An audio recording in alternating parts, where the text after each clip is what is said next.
오래전 일입니다. 제가 공부하는 것 때문에 미국에 갔다가 미국 뉴저지라고 하는 뉴욕 옆에 있는 주에 있는 학교에서 공부했었는데 거기 갔다가 이제 돌아오면서 LA에 들렸습니다. 거기에 제 친구도 있고 또 제 사촌 형도 LA에 살고 했기 때문에 그래도 왔는데 얼굴을 보고 가자 해서 LA에 들렸었습니다.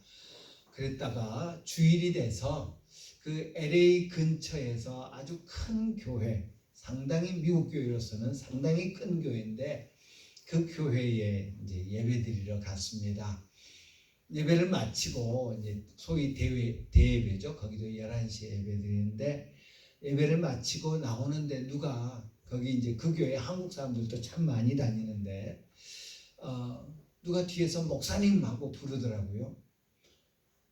본능적으로 돌아보려고 하다가 여기는 아니지, 미국이지 하면서 나 아니겠지 하면서 이제 그냥 나오는데 또 뒤에서 누가 목사님하고 불러요. 그래서 돌아보니까 제가 아주 잘 아는 안수 집사님이 뒤에서 부르는 거예요. 그분은 한국에서 꽤 큰 중견 기업이 대기업은 아닙니다만은 중견 기업으로 하루에 1년에 수십억 매출을 올리는 그런 아주 튼실한 그런 기업을 경영하던 사장님이셨는데 친구가 이렇게 하면 더 돈 잘 벌 수 있다고 꿰고, 그리고 그 친구가 뒤에서 다른 사람들하고 조정해가지고 돈 다 빼돌리고 이래가지고 부도가 나서 그야말로 하루아침에 정말 맨손으로 도망가다시피 해서 미국으로 떠난 그런 집사님이십니다. 교회 성도들이 아주 좋아했고요. 서울신학대학에도 장학금을 매년 이렇게 상당 액수 장학금으로 내놓기도 하고 많은 사람들을 구제하고 정말 좋은 일을 많이 했던 분인데 그러다 보니까 이제 성도들이 안타까워서 중보기도 하면서 그분이 어디 계시나 좀 알고 싶다고 하는 분들이 많았는데 전혀 소식이 닿지 않았던 그런 분이셨습니다. 너무 반가운 겁니다. 그래서 그분을 모시고 그 옆에 이렇게 조그만 레스토랑에 가서 이제 그동안의 이야기를 들었습니다. 한 해에 수십억씩 매출을 올리면서 큰 일을 했던 분이 미국에서 페인트를 칠하는 그런 일을 하고 있다고. 정말 그 밑바닥이라고 부릅니다. 페인트 칠하는 일이 너무 고되기 때문에 일반 사람들이 잘 하려고 하지 않는 그런 일을, 그런 페인트를 칠하면서 겨우겨우 살아가고 있다는 그런 이야기를 나누면서 함께 눈물을 흘렸던 그런 적이 있습니다. 그분과 헤어지면서 그분을 부둥켜 안고 간절히 기도하고 그리고 헤어졌던 그런 기억이 있습니다. 노사연 씨가 노래했나요? 우리의 만남은 우연이 아니야. 우리 인간들 사이의 만남을 생각해 보면 우연과 필연이 있습니다. 이 사람은 꼭 만나야 되는 사람. 이 사람 만나지 않았으면 내 인생이 정말 엉망이 됐을 수 있는 그런 만남들을 가리켜서 그래, 그 사람과의 만남은 필연이야 라고 그렇게 말하기도 합니다. 그런데 우리 인생들의 모든 만남의 주도권은 결코 우리에게 있지 않다라는 것을 생각해 봅니다. 누군가의 만남이 필연적인 만남이다 라고 여기는데 사실은 알고 보니까 그 만남도 시작은 우연일 수 있습니다. 무슨 소리입니까? 우연이 아닙니다. 누구의 소개를 받아서 만났습니다. 그럼 그 사람은 왜 그 사람을 나에게 소개했을까요? 나 그 사람을 소개한 그 사람은 또 나와 어떤 만남을 시작했을까요? 근원을 따져보면 우연히 만났는데 그 만남을 잘 발전시키다 보니까 이 사람과의 만남은 필연적인 것이었어. 내 인생에 꼭 필요한 만남이었어. 라고 말하게 되더라라는 것입니다. 그런데 우리 주님과 우리의 만남은, 우리 하나님과 우리 예수님과 우리의 만남은 필연이면서 동시에 그 만남의 주도권이 하나님께 있고 그 만남이 하나님에 의해서 계획되어진 만남이다 라는 것을 우리는 인정할 수밖에 없습니다. 하나님은 주님과 우리의 만남을 계획하셨습니다. 하나님은 주님과 우리의 만남을 약속하셨습니다. 우리 지난주에 아브라함의 특별한 아들에 대해서 생각했습니다. 예수 그리스도에 관해서 생각했습니다. 하나님은 아브라함의 후손인 예수 그리스도를 통해서 우리를 대속하실 것을, 우리를 구원하실 것을 계획하셨습니다. 그리고 약속해 주셨습니다. 그리고 오늘 본문에 언급한 것처럼 하나님의 때에, 하나님께서 계획하신 때에 여자의 몸에서 나게 하시고, 그리고 그를 우리의 구원자로, 우리의 죄를 대속할 분으로 세우셨습니다. 예수님을 만나지 않으면 안 됩니다. 예수님을 만나지 않으면 망합니다. 예수님을 만나지 않으면 영원한 죽음에 처하게 됩니다. 예수님을 만나지 않으면 하나님의 진노 아래 놓이게 됩니다. 예수님을 만나지 않으면 우리의 운명은, 우리의 팔자는, 우리의 최후는 그야말로 비참함, 그것입니다. 예수님의 만남은 필연적인 것입니다. 꼭 만나야 됩니다. 우리도 그렇고요. 우리가 사랑하는 모든 이들도 그러합니다. 예수님을 꼭 만나야 합니다. 그리고 그 만남은 하나님에 의해 주도된, 하나님에 의해 약속된 그런 만남이기에 하나님의 은혜입니다. 바울 사도는 율법의 역할을 초등 선생이다, 초등 선생 그 이하도 그 이상도 아니다 라고 분명히 말씀해 주셨습니다. 그리고 그 초등 선생은 진리를 만나기까지, 참 선생을 만나기까지, 주님을 뵙기까지만 효력이 있다라고 그렇게 말씀하고 있는 것도 보았습니다. 율법의 역할은 주님을 바라보게 합니다. 율법의 역할은 주님이 필요하다는 것을, 예수 그리스도가 하나님이 약속하신 그분이 필요하다는 것을 깨닫게 만듭니다. 그래서 그분을 기다리고 그분을 사모하게 만듭니다. 그것이 율법의 역할입니다. 율법의 역할은 우리 자신의 무능함, 우리 자신의 구원에 대해서 우리가 무능하다는 사실을, 율법을 알면 알수록, 행하면 행할수록 우리는 여전히 죄 가운데 있는 존재다 라는 것을 깨닫게 됩니다. 그래서 하나님은 율법을 주심으로 우리 자신을 인식하게 하고, 그리고 하나님이 보내신 그분, 하나님이 약속하신 그분을 기다리게 만듭니다. 그분을 영접하게, 받아들이게 만듭니다. 그리고 약속된 그분 예수 그리스도가 약속된 방식대로 오심으로 말미암아서 초등 선생의 역할을 완성하셨습니다. 인간의 죄에 대한 모든 문제를 예수님이 해결하셨습니다. 예수님이 생수가 되시고 예수님이 생명이 되셔서 죄로 인한 우리의 모든 문제를 그분이 해결하셨습니다. 그렇다면 달라진 게 뭘까요? 예수 믿음으로 말미암아서 달라진 게 뭘까요? 하나님이 약속하신 그분을 우리가 받아들임으로, 믿음으로 말미암아서 달라진 게 무엇일까요? 하나님께서 아브라함을 통해서, 아니 그 이전에 하나님께서 구원자를 약속하셨고, 그리고 그 구원자는 아브라함의 후손을 통해서 오실 것이다.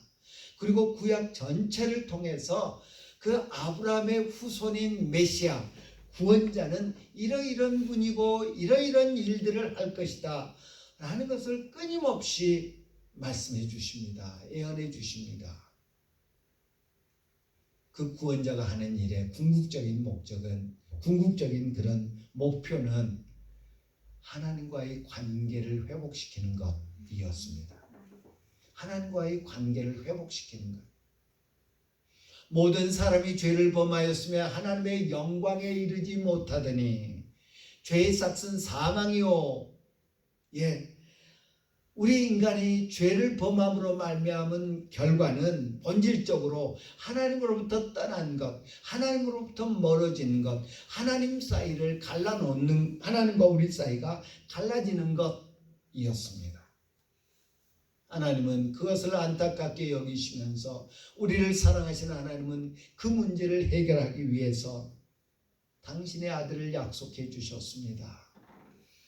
그리고 그 아들이 오시기까지 구약의 제사 등을 통해서, 어린 양의 피 등을 통해서 관계 회복을 꾀하는 그런 모습을 볼 수 있습니다. 하나님은 관계를 회복하기 원하십니다. 당신과 우리의 관계가 회복되기를 원하십니다.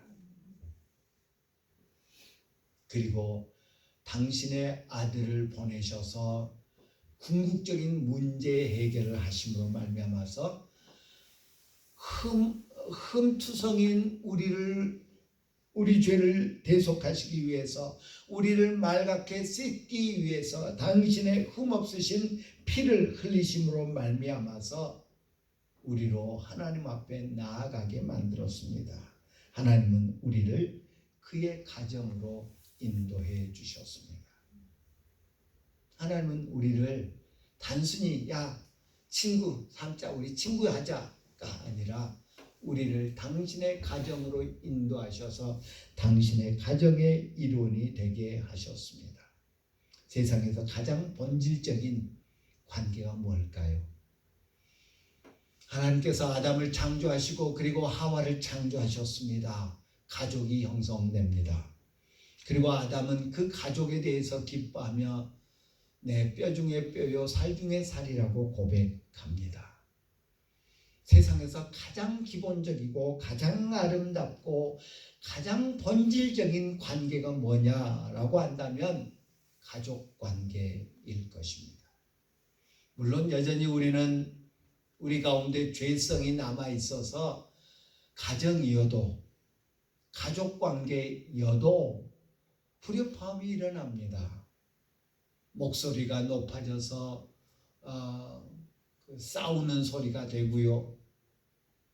형제간에, 부모와 자식간에 여러 가지 갈등의 요소들이 있음을 우리는 인정할 수밖에 없습니다. 그럼에도 불구하고 하나님이 본질적으로 창조하신 가장 기본적인 우리 인간관계는 가족관계다라는 것입니다. 영접하는 자, 곧 그 이름을 믿는 자들에게는 하나님의 자녀가 되는 권세를 주셨으니, 예수 그리스도를 믿는 자들을 당신의 가정으로 인도하셨습니다. 아들이 되게, 자녀가 되게 해 주셨습니다.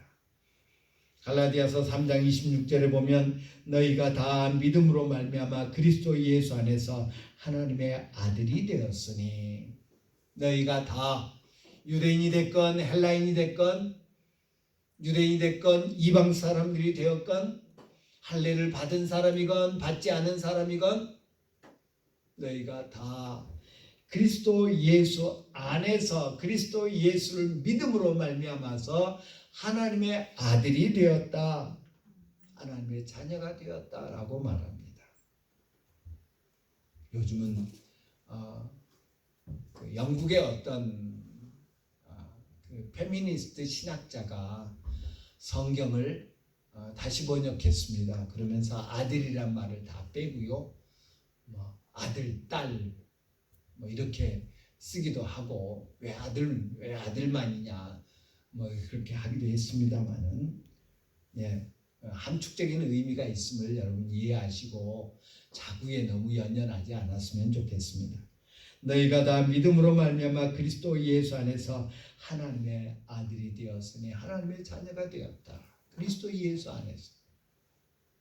오늘 본문 4절 5절에서도 말합니다. 때가 참에 하나님이 그 아들을 보내사 여자에게서 나게 하시고 그 율법 아래 나게 하신 것은 율법 아래에 있는 자들을 다 속량하시고 우리로 아들의 명분을 얻게 하려 하심이라. 우리로 자녀의 명분을 얻게 하기 위해서 예수 그리스도께서 인간의 몸으로 이 땅에 오셨다라고 말씀하고 있는 것을 봅니다. 우리로 예수 그리스도의 명분을 얻게 하셨다. 아들의 명분을 우리로 아들의 명분을 얻게 하기 위해서 예수를 이 땅에 보내셨다라고 말씀하고 있는 것을 봅니다. 우리는 아들이 되었습니다. 자녀가 되었습니다. 자녀의 명분을 얻는 자들이 되었습니다. 이 아들의 명분, 아들로 양자됨이라고 영어 성경은 그렇게 번역합니다. 아들로 입양됨. 예, 하나님은 허물과 죄로 죽은 영혼들을 살리셨을 뿐만 아니라 당신의 자녀로 입양하기 위해 당신의 아들을 희생 제물로 내놓으셨습니다. 하나님은 우리를 당신의 아들로 입양하기 위해서 당신의 친아들을 죽음으로 내놓으신 분이 우리 하나님이시다 라는 것입니다. 얼마나 놀라운 은혜입니까? 오늘날은 어떻죠?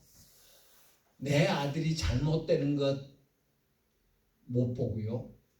그래서 내 아들이 누구한테 맞고 오고 누구한테 어떻게 하고 하면 아버지가 나서서 보복합니다. 예, 그런 예가 있었죠. 대기업의 그것도 회장이 술집에서 자기 아들이 맞고 왔다고 자기 경호원들 데리고 가서 그 때린 사람들 산에 끌고 가서 무차별 폭행을 하는, 잘못된 거죠. 그럼에도 불구하고 우리의 부모됨은 그런 마음입니다. 내 아들이 잘못된 건 못 보죠. 그러나 우리 하나님은 죄인들을 입양하기 위해서 당신의 아들을 대신 희생하는 그런 분이셨습니다. 여러분, 영화 벤허라는 영화 잘 아시죠? 보신 분들도 많을 텐데 요즘 젊은 세대들은 그렇게 대작 영화 오랫동안 앉아서 보는 걸 그렇게 즐겨하지 않은 것 같습니다. 참 좋은 영화인데요. 그 영화는 원래 소설 벤허에서 각색하여 만든 영화입니다. 작가 루 월러스가 지은 소설인데요. 그 벤허 영화도 그렇고 소설도 이렇게 살펴보면 유대인 사업가 벤허라고 하는 사람을 중심으로 해서 이야기가 전개되죠. 어렸을 때부터 친하게 지냈던 로마 친구가 있습니다. 그런데 그 친구가 벤허가 잘 되는 것을 시기해서 벤허에게 모함을 씌워서 결국은 벤허가 노예로 전락하죠. 장면이 바뀌어서 벤허가 노예로서 그 전투선에서 노젓는 장면이 영화에서 아주 볼 수 있는데요. 그 노예 벤허가 배 선장인 아리우스를 구출해 주죠. 전쟁에서 배가 파손됐는데 그때 벤허가 그 선장을 구해줍니다. 그 선장은 로마에서 아주 유력가인 정치인이었고 군인이었죠. 그 매너에 의해서 목숨이 부지된 그 아리우스는 매너를 로마로 데리고 갑니다. 그리고 배너가 이제 노예 신분인데 그 배너를 자유인으로 삼아줍니다. 뿐만 아니라 양자로 삼습니다. 양자로 삼으면서 자기가 끼고 있던 반지를 배너에게 주어서 끼게 하고 그리고 이야기합니다. 전개되는 일들을 통해서 당시 로마에서 누군가를 입양한다는 것의 의미를 잘 우리가 발견할 수 있습니다. 로마 문화에서 입양이 되었을 때의 그 효력들을 우리가 볼 수 있습니다. 아리우스가 배너에게 반지를 끼워주고 말합니다. 내가 없을 때 내가 내 모든 것을 관리하는 관리인에게 찾아가라. 그는 원래 종이었는데 내가 자유를 주어서 내 모든 것을 관리하게 맡겼다. 미센 근처의 별장에 가면 그를 찾을 수 있을 것이다. 나의 반지를 그에게 보여주어라. 무엇이든지 혹은 그가 관리하고 있는 모든 것을 다 달라고 해도 줄 것이다. 그는 너의 요구를 결코 거절하지 않을 것이다. 만약 내가 계속 살아있다면 나는 너에게 그보다 더한 일도 해줄 것이다 라고 그렇게 말을 합니다. 그 말 그대로 배너는 양아버지 아리우스가 누렸던 모든 것을 누리게 되는 것을 그 책에서 혹은 영화에서 발견할 수 있습니다. 율법을 지키지 못한 우리들이 율법 때문에 예수님의 도움이 필요하다는 것을 알려준 다음에 율법의 역할이 그러하다 하는 것을 알려준 다음에 4장에서는 양자의 개념에 대해서 말씀하고 있는 것을 봅니다. 말씀드렸듯이 당시 로마의 영향권 아래에 있었던 로마 문화에 친숙했던 이 갈라디아 사람들, 유대인이 됐건 이방인이 됐건 이 갈라디아 사람들은 양자됨의 의미를 잘 알고 있었음이 분명합니다. 그런 그들에게 우리가 하나님의 양자로 아들됨의 명분을 얻게 되었다라는 말을 하심으로 말미암아서 우리의 구속이, 우리의 구원받음이 어떤 의미를 갖는가, 우리가 하나님의 자녀가 되었다는 것이 어떤 의미를 갖는가 하는 것을 잘 설명해 주고 있습니다. 구속이라고 하는 단어는 노예 제도와 관련된 법적 용어입니다. 우리가 노예 제도에 대한 이야기를 많이 들어서 잘 알고 있습니다. 노예가 자유를 얻기 위해서는 그 노예의 주인에게 그 주인이 부르는 값, 그 노예의 값을 누군가가 다 치러줄 때 그 노예는 자유인이 될 수 있습니다. 오늘 본문에서 주인은 율법입니다. 노예의 주인은 율법입니다. 예수님은 우리의 모든 값을 율법에 지불합니다. 예수님은 우리에 대한 모든 율법의 요구를 완성시켰다는 말입니다. 그래서 예수님은 십자가에서 마지막으로 다 치루었다. 너의 값을 다 치렀다라고 말씀하셨던 것입니다. 그래서 그분은 예수님은 핏값으로 값을 치르셨기 때문에 우리를 율법으로부터 해방시키게 되었습니다. 우리가 율법으로부터 자유함을 얻으면 그 다음은 어떻게 됩니까? 복음은 우리를 사랑 많은 아버지가 있는 가정으로 인도해주고 있는 것을 봅니다. 우리는 단순히 자유로워지는 것, 율법 이제 더 이상 율법 안 지켜도 돼. 할례 받지 않아도 돼. 바울 사도가 갈라디아 교회 성도들에게 말씀하고자 하는 바는 단순히 그것이 아니었습니다. 우리는 하나님의 집으로 입양이 되었습니다. 예수 그리스도께서 하신 일을 믿음으로 하나님의 자녀가 됩니다. 고아가 입양되었던 것입니다. 잃어버린 바 되었던 고아가 하나님에 의해 발견되었습니다. 그리고 불쌍히 여기신 그분이 그 고아를 위한 모든 값을 다 치른 다음에 당신의 아들로 입양해 주셨습니다. 그리고 그 고아는 감히 하나님을 아빠라고 부르게 되었습니다. 이 아바, 히브리어로 아바라고 하는 말은 이제 말 배우는 아이들이 아빠를 부르는, 영어로는 베이비 토크라고 하는 그런 단어를 쓰는데요. 이제 말을 배우는 아이가 조금 부정확하지만 그럼에도 불구하고 아빠라고 부르는 그 베이비 토크에 해당하는 단어라고 그럽니다. 저도 우리 그 부모들마다 애들 키우면서 거짓말하죠. 엄마라고 불렀다 하면서 막 여기저기다 친정 어머니한테 전화해고 엄마 우리 누구가 엄마라고 오늘 불렀어 그러면서 자랑하고, 그런가 하면 남편들은 또 아빠라고 불렀다고, 아니야 엄마라고 부른 게, 저도 그랬던 것 같아요. 아빠라고 먼저 불렀다고 말하고, 우리 큰애를 키우면서 아빠라고 먼저 했어, 아니야 엄마라고 먼저 했어. 바로 그것이 아바입니다. 저는 그 예루살렘 성지순례를 가서 배낭여행 성지순례를 한 적이 있습니다.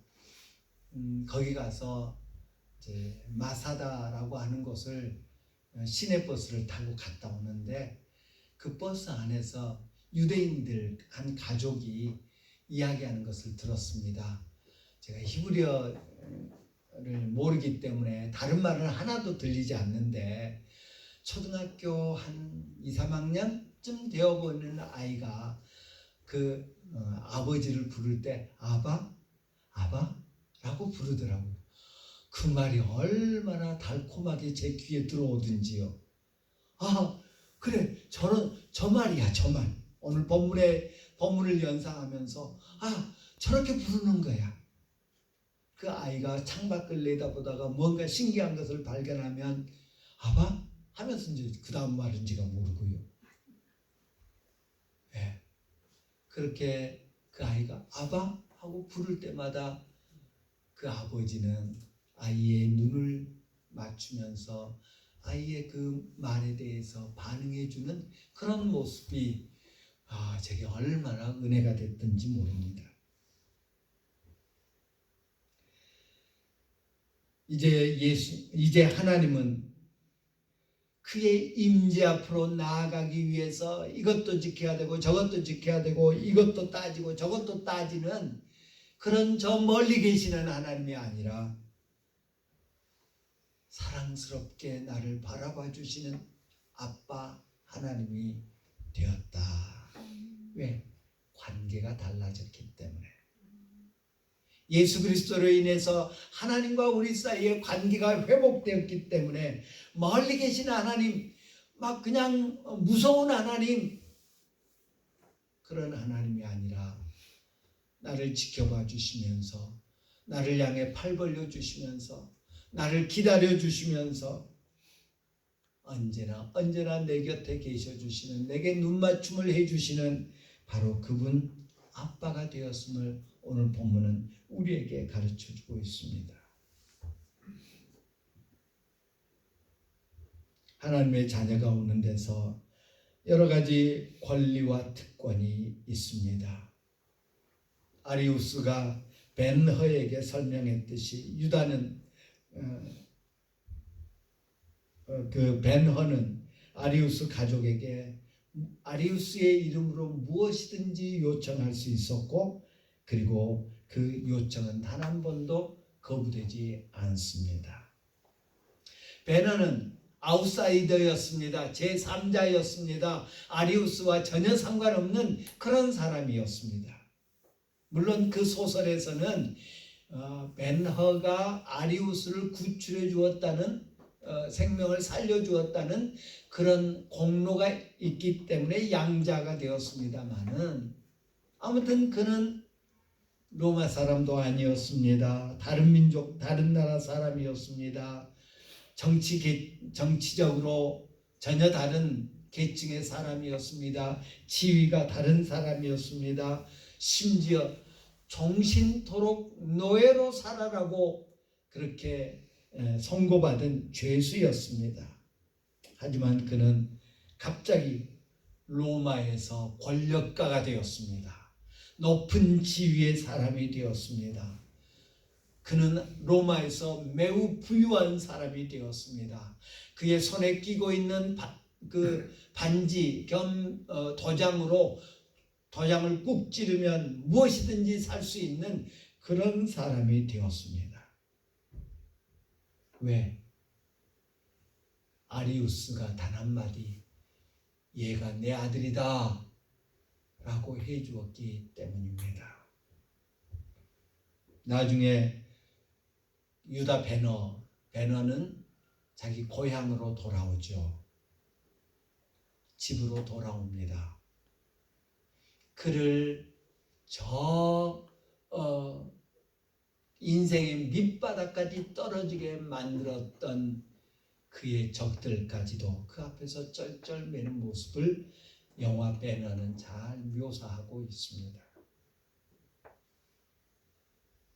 그가 아버지로부터 물려받은 양아버지 아리우스로부터 물려받은 그 모든 권세를 누리는데 장애물은 하나도 없었습니다. 오늘 본문 6절에 보면 너희가 아들인 고로 하나님이 그 아들의 영을 우리 마음 가운데 보내사 아빠 아버지라 부르게 하셨느니라. 하나님께서 우리를 아빠라고 부를 수 있게 허락해 주셨다. 이는 놀라운 특권입니다. 네, 제 친구들이 시골에 살 때 제 친구들이 저를 참 부러워했습니다. 그래도 저희 아버지는 목사님으로서 많은 사람들의 존경을 받고요. 생활은 넉넉하지 않았지만 그 시골에 계시던, 대단히 죄송한 말입니다만은 당시 시골 그 섬에 사시던 분들보다 지적 수준도 좀 높고요. 신문물을 이렇게 잘 받아들이는 그런 분이었고요. 그래서 세발 자전거도 제가 친구들 사이에 제일 먼저 세발 자전거라는 것을 타봤고요. 저보다 훨씬 큰 형들이 타다 다 부서서 제가 막 울고 그랬던 기억이 있습니다만은, 그래서 제 친구들이 저를 참 부러워했습니다. 그런데 그렇게 부러워하고 선망하면서도 단 누구도 제 아버님을 아빠라고 불러본 그런 친구들이 없습니다. 저만 아빠라고 부를 수 있었죠. 너희가 아들인 고로 하나님이 그 아들의 영을 우리 마음 가운데 보내사 아빠 아버지라고 부르게 하셨느니라 라고 말합니다. 바울은 당시에 이방인과 유대인이 이해했을 예를 몇 줄로 묘사합니다. 아리우스가 베너를 위해 모든 것을 바꾼 것처럼 우리를 입양해 주신 하나님께서는 우리를 위해 모든 것을 바꾸셨습니다.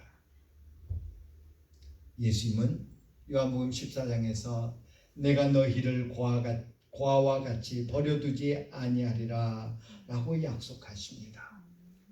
그럼에도 불구하고 우리는 혹시 고아처럼 살고 있지는 않습니까? 하나님이 너무 멀리 계신 것처럼 그렇게 생각하지는 않습니까? 하나님이 왜 나를 남겨두시고 나를 돌보지 않으실까? 나 또다시 고아가 됐다라고 말하지는 않습니까? 사랑하는 아빠가 우리를 그의 가정으로 입양해 주셨고 무엇이든지 원하는 대로 구해라. 내가 시행할 것이다. 내 아버지 이름으로 구해라. 내가 시행할 것이다. 왜? 너는 내 아들이 아니냐?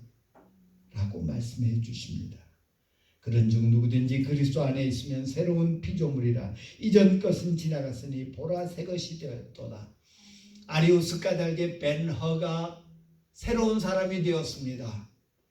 아주 비참하고 비참한 그런 하류 계급의 노예가 되었던 벤허를 얘가 내 아들이다 라고 인정해주는 그 한마디로 인해서 그는 마치 거듭난 사람처럼 되었습니다.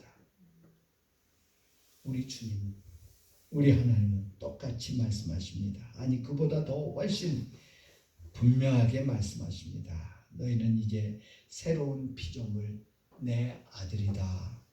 너희는 이제 나를 아빠라고 불러도 되는 그런 존재가 되었다라고 말씀해 주십니다. 이제 우리는 그런 신분으로 살아갑시다. 그런 확신 속에 살아갑시다. 누가 뭐래도 하나님이 내 아버지이시다 고백하며 찬송하며 살아갑시다. 기도합니다.